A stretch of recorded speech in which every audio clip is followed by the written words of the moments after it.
Pakukulaan ko lang po ito para lang po maalis yung dumi ng karne. Kulong-kulo na po yan. Turn off ko po yung kalan. Huhugasan ko po ito ngayon. Nahugasan na pong mabuti itong ating karne.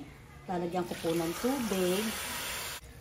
Ayan, ganyan lang. Isang buong bawang, sibuyas, isang tangkay na celery.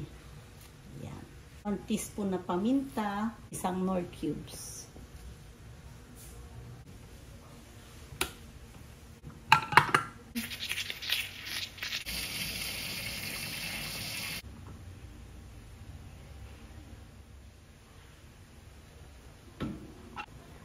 Ito naman po malinis naman, kaya lang mas maganda yung inaalis. Sayote. Madami pong gulay. Kamote.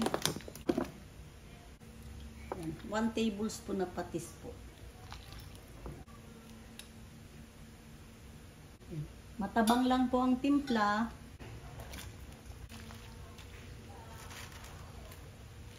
Maggulay po.